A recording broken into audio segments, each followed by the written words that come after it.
નમસ્કાર, હું કરિશ્મા માની ઇન્ક્રેડિબલ ન્યૂઝમાં સર્વે દર્શક મિત્રોનું હાર્દિક સ્વાગત કરું છું. ક્યાં કચાશ રહી છે તમારી? સૌ પ્રથમ કચ્છની જનતાનું ખૂબ ખૂબ આભાર વ્યક્ત કરું છું અને આવડી વિપરીત પરિસ્થિતિમાં પણ જે અમારા કોંગ્રેસના કાર્યકર્તાઓ લડાયક યોદ્ધાની જેમ અડીખમ લડ્યા એમનું પણ હું ખૂબ ખૂબ આભાર માનું છું. અને 31 વર્ષની ઉંમરે કચ્છની જનતાએ જે મને પ્રેમ અને આશીર્વાદ આપ્યો છે, કોંગ્રેસ પક્ષ પ્રત્યે જે લાગણી દર્શાવી છે, એ બદલ કચ્છની જનતાનો પણ હું ખૂબ ખૂબ આભાર માનું છું.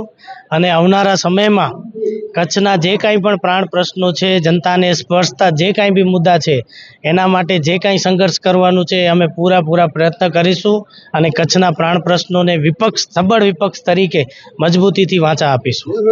કાર્યકર્તાઓ તો જુસ્સાથી લડ્યા છે, પરંતુ તમારો જુસ્સો નહોતો, શું કારણ? એવું નથી.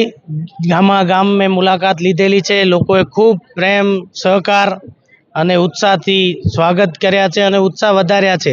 પણ અંતે જનતાનો ચુકાદો શિરોમાન્ય હોય એટલે જનતાએ જે કાંઈ પણ ચુકાદો આપ્યો છે એમને હું સ્વીકારું છું અને એમનો ખૂબ ખૂબ આભાર માનું છું. અસરકારક કહી શકાય એવું નથી. રોડ શો કર્યો કે નથી સભા કરી, આટલો મોટો વિસ્તાર હોવા છતાં એના પાછળનું શું કારણ? ના, બધે અમે ડોર ટુ ડોર કેમ્પેઇન કર્યા છે. ઘણા બધા ગામોમાં જે ભારતીય જનતા પાર્ટીને ઘૂસવા પર પણ પ્રતિબંધ હતો, એ ગામડાઓમાં પણ મેં પ્રચાર માટે ગયેલો છું અને રોડ શો પણ જે સિટી એરિયામાં મેં કરેલા છે, ભુજમાં, ગાંધીધામમાં, અંજારમાં ડોર ટુ ડોર કેમ્પેઇન બી કરેલા છે, અબડાસામાં બી. એટલે તમામ વિસ્તારનો પ્રવાસ કર્યો છે.